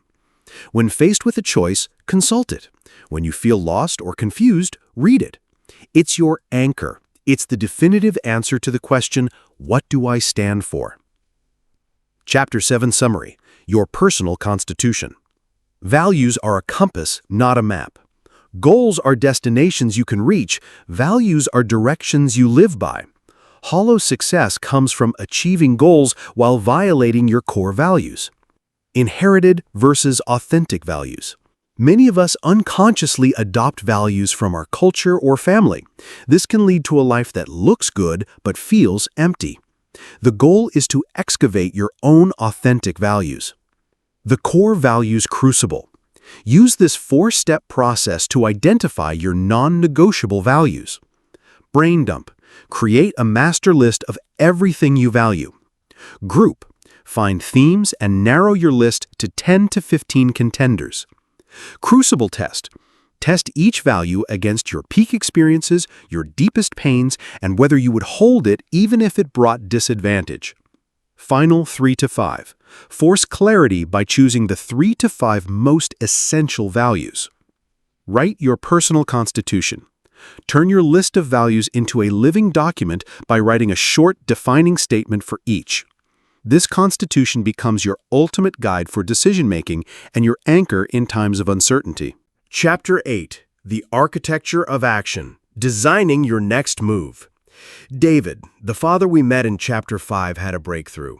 After decoding his anger toward his son Alex, he realized it wasn't just about a broken curfew. The story he was telling himself was, "I'm losing my connection with my son." His core value at play was family, and his unmet need was for connection. This was a profound realization. It was clear, it was true, and it was sitting right in the center of his chest. But now what? His first instinct was to go big. "We need more connection," he thought. "I'll plan a big family vacation, a week-long camping trip with no phones. Or maybe we can start a mandatory family game night every Friday." He was ready to solve the problem with a grand gesture, a sweeping, dramatic solution. This is a classic trap. We have a powerful insight and we immediately try to match it with an equally powerful, life-altering action. The problem is, grand gestures are intimidating, difficult to implement, and fizzle out as quickly as they appear. They are the New Year's resolutions of the soul, full of good intention but built on a foundation of unsustainable effort.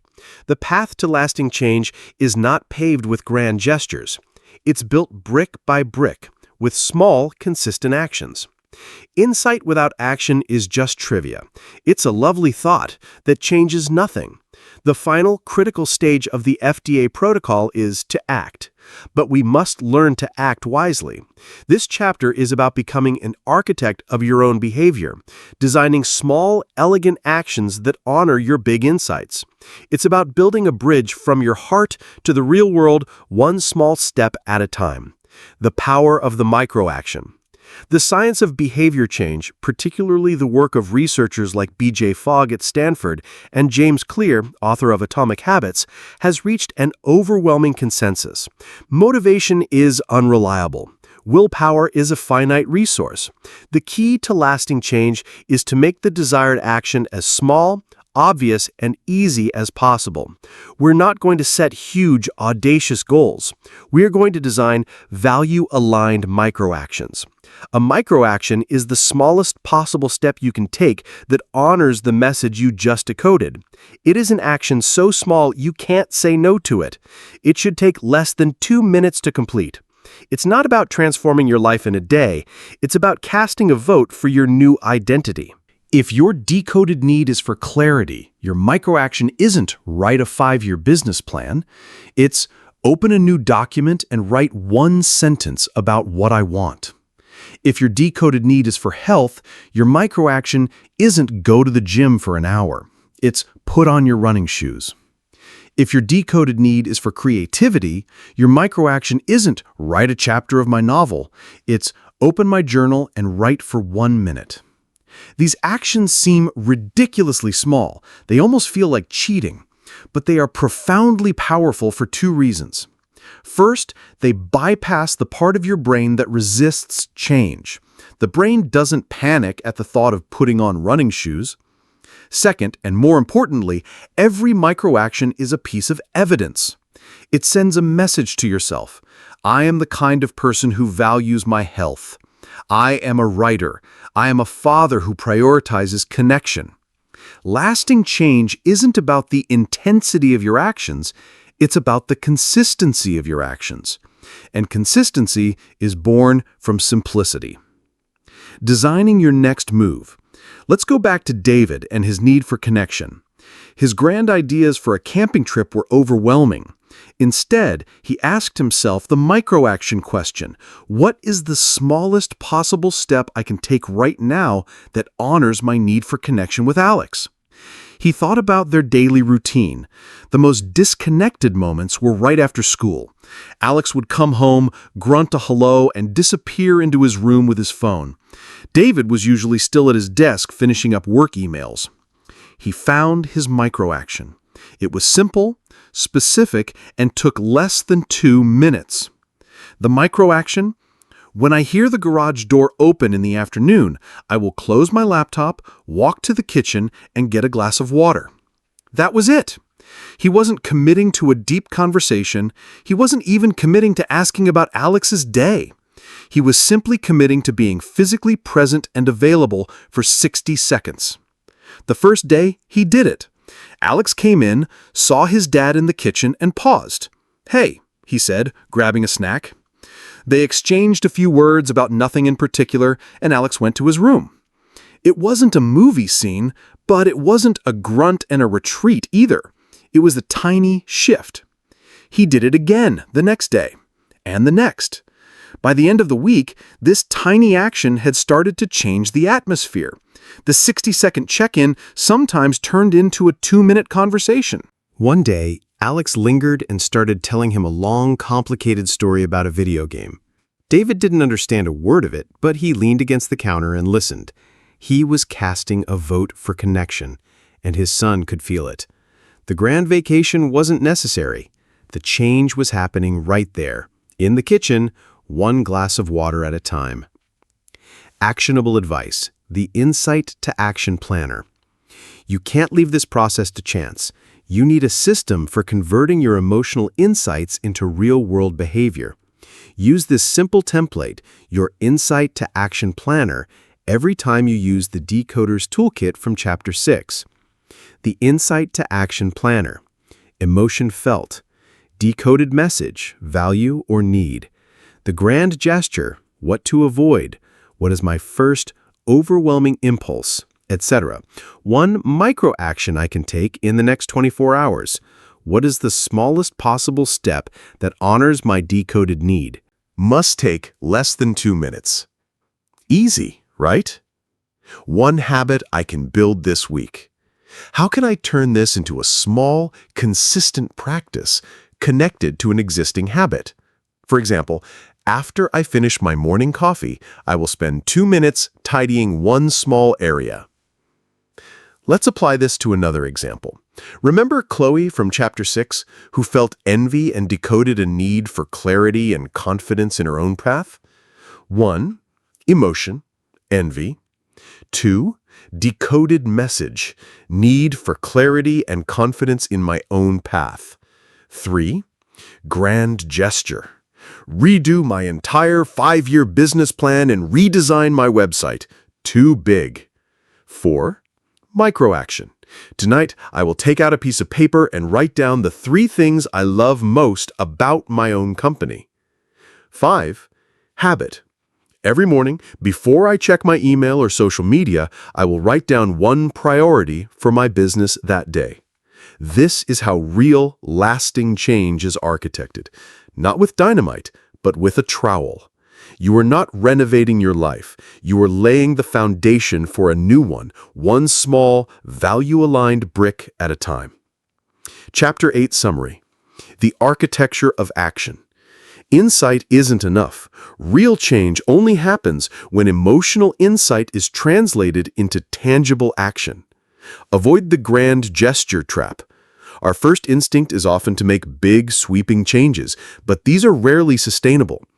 Lasting change is built on a foundation of small, consistent actions. The power of the micro-action. A micro-action is a step so small it's impossible to say no to, less than 2 minutes. It bypasses resistance and casts a vote for your desired identity, building momentum over time. Focus on consistency, not intensity. What you do every day matters far more than what you do once in a while. Small daily actions are the engine of personal transformation. The Insight to Action Planner. Use this simple 5-step template to systematically move from a decoded feeling to a concrete, sustainable action plan. This tool bridges the gap between your heart and your daily life. Chapter 9. Heart-Led Communication. How to have conversations that matter. Kevin sat through another Tuesday team meeting, a familiar feeling of frustration simmering in his gut. He had spent the weekend refining a proposal, and he was genuinely excited about his idea. But when it was his turn to speak, his manager, Paul, was staring at his phone, typing an email. Kevin rushed through his presentation, his voice losing its energy. When he finished, Paul looked up, nodded vaguely, and said, "Okay, thanks. Next." Not a single question, not a word of feedback. Kevin felt invisible. The frustration he felt wasn't just about his idea being ignored, it was a deeper ache. Using his Decoder's toolkit, he knew exactly what it was. The story he was telling himself was, "My contributions don't matter here." The core value at play was contribution, and his unmet need was to feel heard and valued. He had the insight, and he knew the micro-action wasn't to stew in silence or fire off an angry email. The necessary action was a conversation. This is often the most terrifying action of all. When our decoded need involves another person, a conversation is usually the only path forward. But most of us are terrible at it. We stumble into these conversations with a toxic cocktail of blame and judgment, and they quickly devolve into what feels like a verbal boxing match. One person attacks, the other defends, and both leave feeling wounded and misunderstood. We go in wanting to be heard, and we come out having started a war. Heart-led communication isn't about winning an argument. It's about building a bridge of understanding. It's not about proving you're right. It's about clearly and cleanly expressing your own experience. To do this, you don't need a clever script. You need a simple, reliable framework that allows you to speak your truth without making the other person the enemy. This 4-part framework will transform your most dreaded conversations into your most courageous acts of leadership. The 4 pillars of heart-led communication. This framework is a structure, not a script. You will use your own words, but the order and intent are crucial. The goal is to move from accusation to collaboration.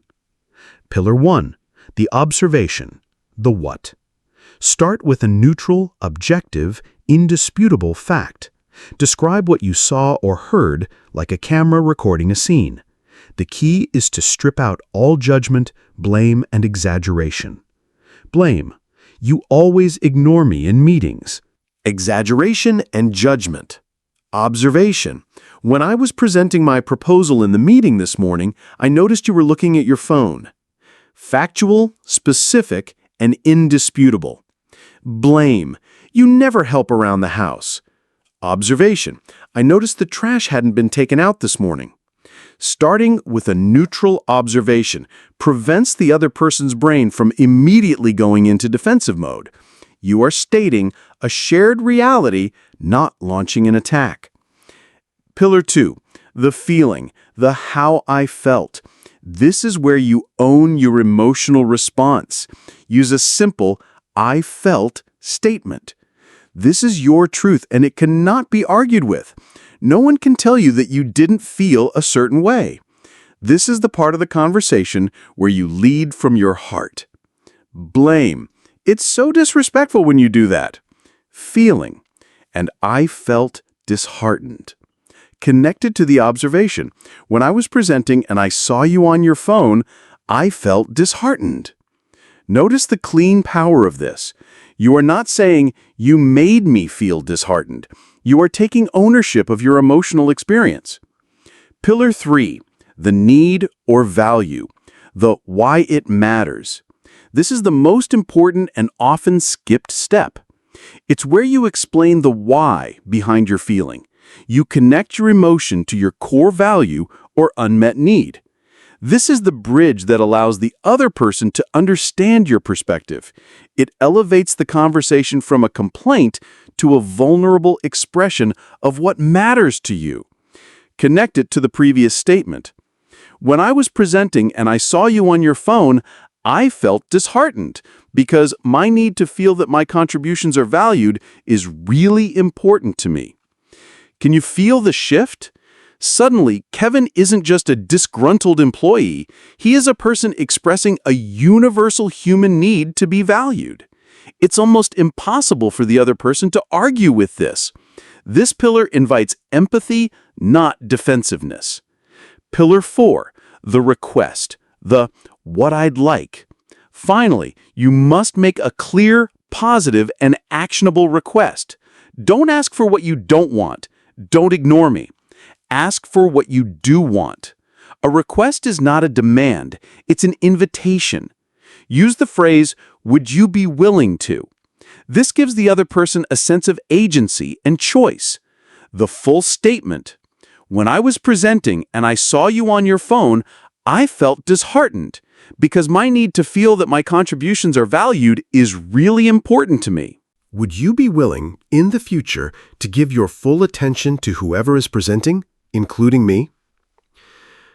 Kevin's conversation. Kevin was terrified, but he wrote out his 4 points, practiced them, and scheduled a 15-minute meeting with Paul. He walked in, his heart pounding, but he had his framework. He took a breath and began. Paul, thanks for meeting with me. In the team meeting yesterday, when I was presenting my proposal, I noticed you were on your phone. Paul looked up, a little surprised, but he nodded. Okay. When I saw that, I felt pretty demoralized. Paul's expression softened slightly. This wasn't the attack he might have expected. I felt that way because my ability to contribute to the team is something I value deeply, and it's important for me to feel that my work is being heard. This was the pivot. Kevin could see Paul was actually listening now, leaning forward slightly. So, I have a request.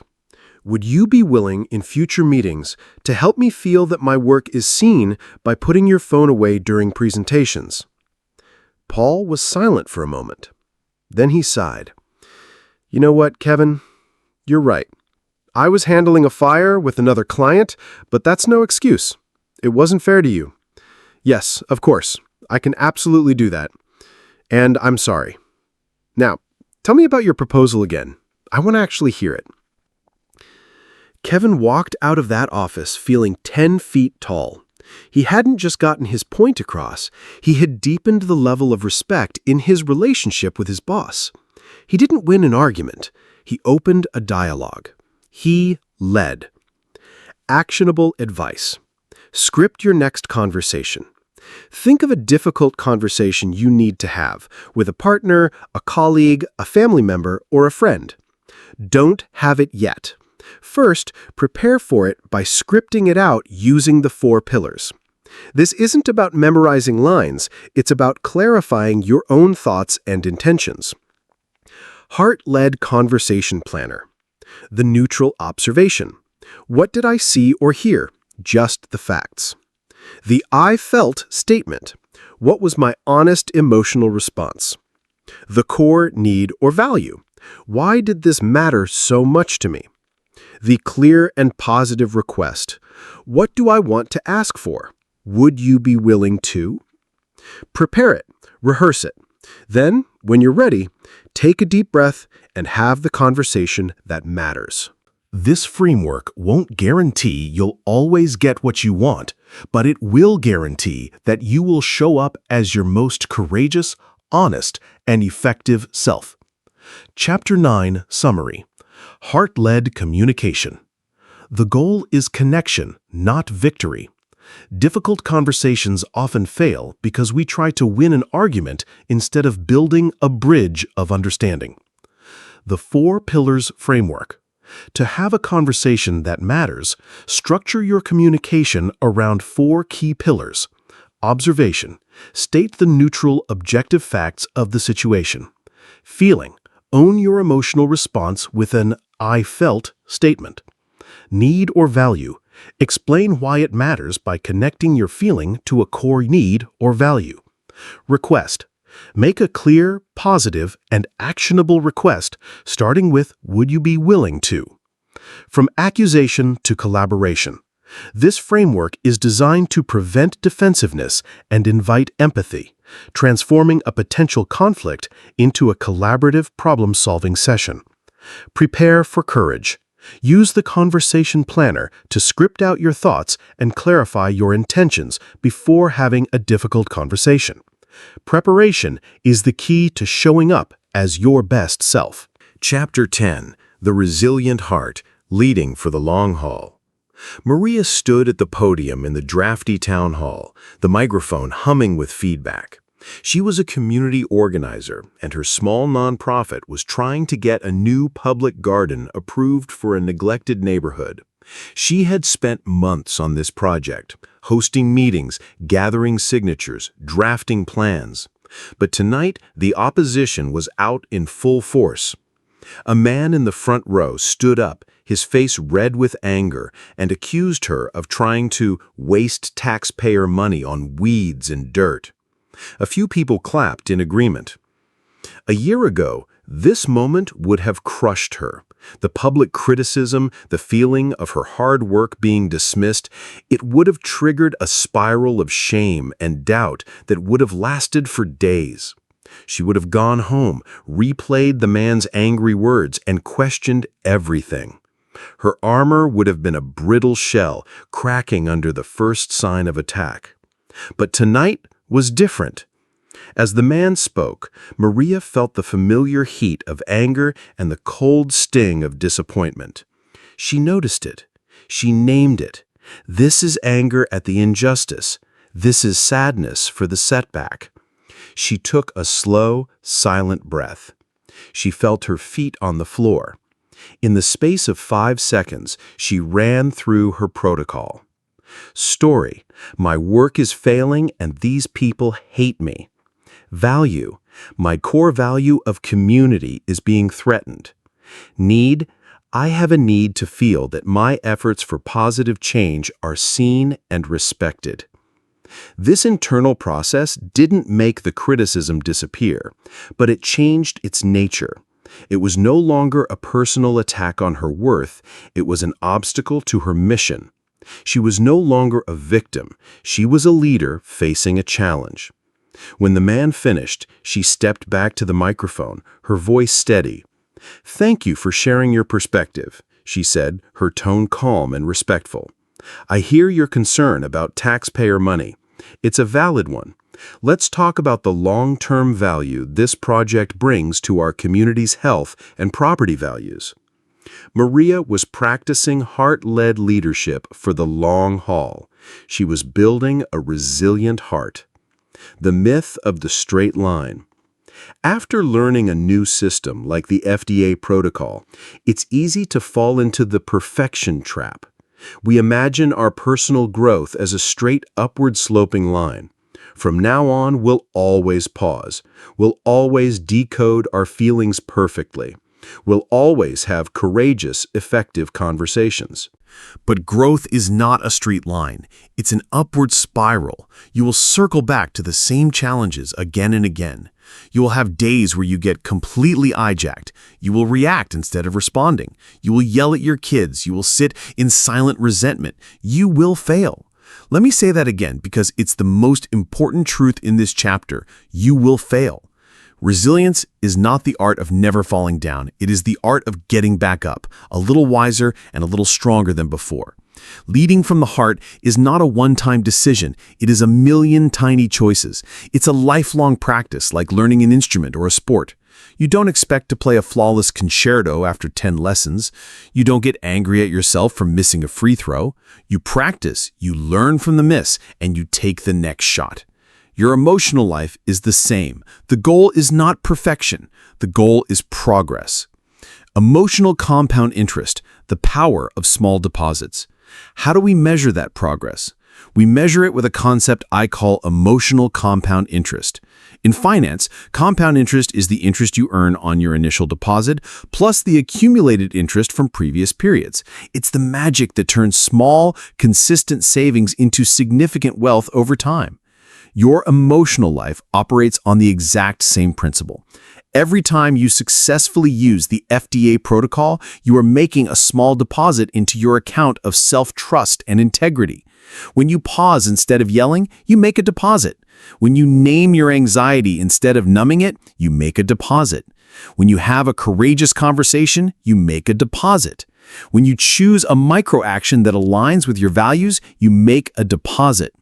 Each individual deposit feels small, almost insignificant, but over time, they compound. The self-trust you build in one area of your life starts to earn interest and shows up in others. The courage you build at home strengthens you at work.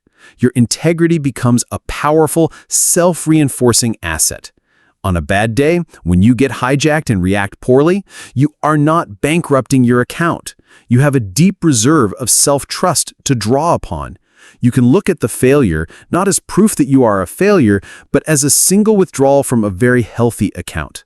Your resilience is the balance in that account. The 2-minute reset, your plan for a bad day. Since failure is inevitable, you need a plan for it. When you mess up, when you react, when you violate your own values, the most important thing is to shorten the recovery time. Don't let a mistake today ruin tomorrow. Use this simple 3-step 2-minute reset. Acknowledge without shame. Notice what happened and name it. Wow, I really lost my temper there. Or, I just shut down completely. The key is to do this with the dispassionate curiosity of a scientist, not the harsh judgment of a critic. Shame is the enemy of growth. Acknowledgement is its fuel. Apologize and amend if necessary. If your reaction affected someone else, make a clean, prompt apology. Don't make excuses. Use the tools from Chapter 9. I was feeling angry and I spoke to you disrespectfully. That's on me, and I'm sorry. This act of repair is a massive deposit into your integrity account. Re-engage with your intention. Ask yourself one simple question. What is the very next right thing I can do? It might be taking a 5-minute walk. It might be rereading your personal constitution. It might be doing a quick Decoder's worksheet on the emotion that hijacked you. Re-engage with the practice, no matter how small the step. This reset stops the downward spiral of shame and gets you back on the upward spiral of growth. It's your resilience in action. Actionable advice. The weekly heartbeat review. To make this practice last, you need to build a system for reflection.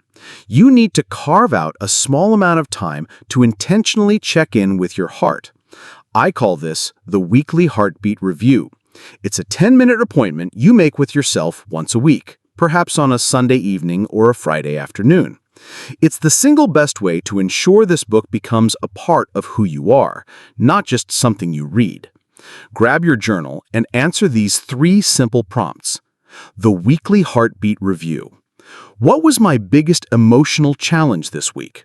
Describe a moment where you felt hijacked, overwhelmed, or faced a difficult choice. How did I, or could I, have applied the FDA protocol? Briefly walk through the situation. What did you feel? What was the story or value or need you could decode? What action did you take? Or what micro-action could you have taken? What is one value-aligned micro-action I want to commit to next week? Based on what you learned, set one small, proactive intention for the week ahead. Example, I will practice the 1-minute check-in before my Monday staff meeting. This simple review is your personal feedback loop. It's where you learn from your past and design your future. It's the system that ensures you keep making those small deposits, building your emotional wealth for the long, beautiful, and challenging haul. Chapter 10 Summary. The Resilient Heart. Growth is an upward spiral, not a straight line. Expect setbacks. The goal is not perfection, it's progress. Resilience is the ability to get back up after you fall. Emotional compound interest. Every time you practice the FDA protocol, you make a small deposit into your account of self-trust and integrity. Over time, these small deposits compound into profound inner strength. The 2-minute reset. When you inevitably mess up, use this 3-step process to recover quickly. 1. Acknowledge the failure without shame. 2. Apologize or make amends if needed. And 3. Re-engage with the practice by choosing the next right action. The weekly heartbeat review. Create a sustainable system for growth by scheduling a 10-minute weekly review. Answering 3 simple prompts helps you learn from your challenges and be intentional about the week ahead, turning this work into a lifelong practice. Conclusion. The leader in the mirror. We began this journey together by talking about the weight of armor. We talked about the silent, heavy burden we carry when we believe our heads must conquer our hearts. For years, I believed that my strength was in my logic, my competence was in my composure, and my value was in my ability to stay rational when everyone else was emotional. That belief left me sitting helpless in a hospital waiting room, offering a spreadsheet to a man who just needed a brother. Over the course of this book, we have worked together to dismantle that armor, piece by piece. We have given ourselves permission to feel, learning that courage is not the absence of emotion, but the willingness to experience it. We have built a new emotional dashboard, seeing our feelings not as random storms, but as a brilliant, functional guidance system. We have practiced the art of attunement, learning to surf the 90-second wave of our emotional chemistry. We discovered the sacred pause, that small, powerful space between stimulus and response where our freedom is born. We opened the Decoder's Toolkit, asking not why do I feel this way, but the far more powerful questions, what story am I telling? What value is at play? What need is unmet? We forged a personal constitution, our own true north in a confusing world. We learned to be architects of our own behavior, translating our deepest insights into micro-actions. We found a new way to speak our truth and built systems for a resilient, long-haul practice of the heart. The FDA protocol, feel, decode, and act, is not a rigid formula to be memorized. It is a new language. It is a dance between your mind and your heart. To feel is to become a finely tuned instrument, vibrating with the truth of the present moment. To decode is to become a translator, converting that raw vibration into the clear music of your needs and values. To act is to become a conductor, turning that music into a powerful symphony of purpose-driven leadership.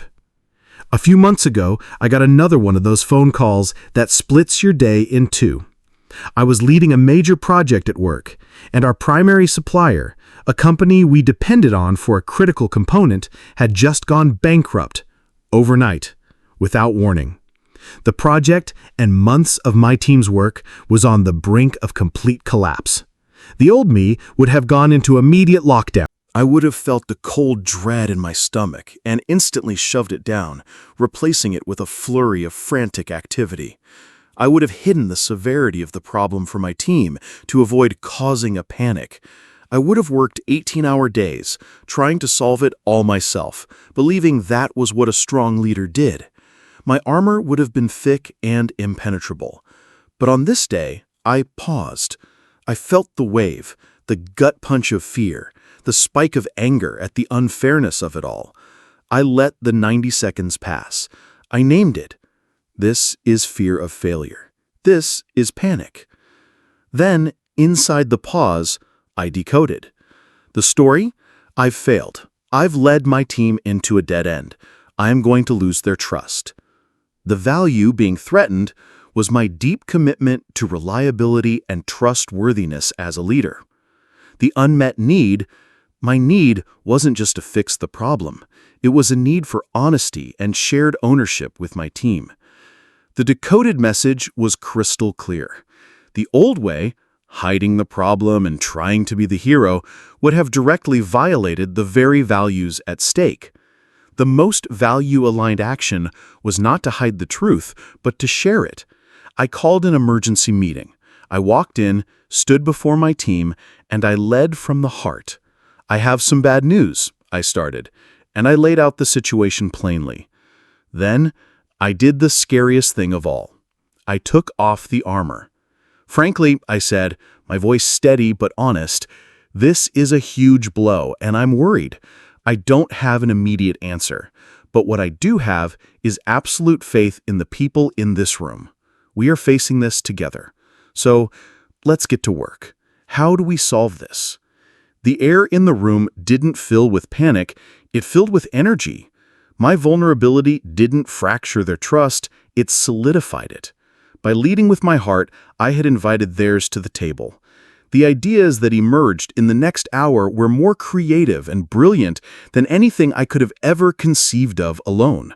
We didn't just save the project, we forged a stronger, more resilient, and more deeply connected team. This story is not about me. It is about the process. It is proof that your greatest source of strength is not the armor you wear, but the courageous heart it conceals. The goal of this book was never for you to learn my story, but to empower you to write your own. It was to hand you a set of tools, a compass, a decoder ring, a blueprint, so you could become the leader you've been looking for. The journey to find a better boss, a better parent, a better partner, a better version of yourself, it ends here. It ends with the understanding that the wisdom you were seeking in the outside world has been inside you all along. So now, I have one final request. Go find a mirror. Look into it. Look past the tired eyes, the faint lines of worry, the face the world sees every day. Look deeper. The person looking back at you has been on this entire journey. They have learned to be courageous. They have uncovered their values. They know how to listen to the whisper of their own heart. The leader you were looking for is right there. They are ready. Trust them. Let them lead.